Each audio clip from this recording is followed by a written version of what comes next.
Kadalundi railway സ്റ്റേഷനിലേക്ക് പ്രതിഷേധ March നടത്തി CPM കടലുണ്ടി ലോക്കൽ കമ്മിറ്റി. പ്രദേശത്തെ ജനങ്ങളുടെ യാത്രാ പ്രശ്നത്തിന് പരിഹാരം കാണുക എന്ന ആവശ്യമുന്നയിച്ച് നടത്തിയ പ്രതിഷേധ സമരം CPIM ജില്ലാ സെക്രട്ടേറിയറ്റ് അംഗം M. ഗിരീഷ് ഉദ്ഘാടനം ചെയ്തു. കടലുണ്ടി റെയിൽവേ സ്റ്റേഷൻ കിഴക്ക് പടിഞ്ഞാറ് ഭാഗത്തെ ബന്ധിപ്പിക്കുന്ന ഓവർ ബ്രിഡ്ജിന് ഇരുവശത്തും പ്രവേശന കവാടം അനുവദിക്കണമെന്ന ആവശ്യമുന്നയിച്ചാണ് CPIM കടലുണ്ടി ലോക്കൽ കമ്മിറ്റിയുടെ നേതൃത്വത്തിൽ കടലുണ്ടി റെയിൽവേ സ്റ്റേഷനിലേക്ക് പ്രതിഷേധ മാർച്ച് നടത്തിയത്. റെയിൽവേയുടെ ആസ്തികൾ സ്വകാര്യ മേഖലയ്ക്ക് വിറ്റുതുലയ്ക്കുന്ന നയത്തിന്റെ ഭാഗമായാണ് ഇത്തരം കൊട്ടിയടയ്ക്കലുകളെന്ന് ഉദ്ഘാടന പ്രസംഗത്തിൽ CPIM ജില്ലാ സെക്രട്ടേറിയറ്റ് അംഗം M. ഗിരീഷ് ആരോപിച്ചു. കടലുണ്ടിയിൽ റെയിൽവേ സ്റ്റേഷന്റെ നവീകരണ പ്രവൃത്തി എല്ലാം തുടങ്ങുന്നതിന് മുമ്പ് കാലങ്ങളായി എല്ലാ മനുഷ്യരും അപ്പുറത്തേക്കും ഇപ്പുറത്തേക്കും എല്ലാം പോയിക്കൊണ്ടിരുന്നതാണ്.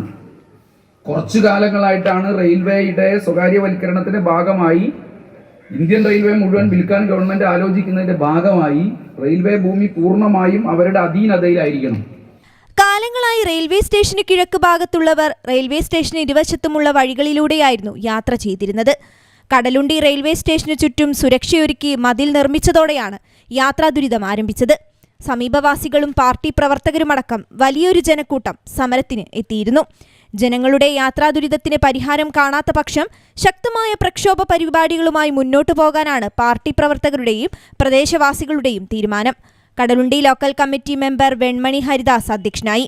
Local committee secretary Rameshan Cheratt മുഖ്യപ്രഭാഷണം നടത്തി. വാർഡ് മെമ്പർമാർ, ലോക്കൽ കമ്മിറ്റി മെമ്പർമാർ തുടങ്ങിയവർ മാർച്ചിന് നേതൃത്വം നൽകി. News bureau, Kadalundi.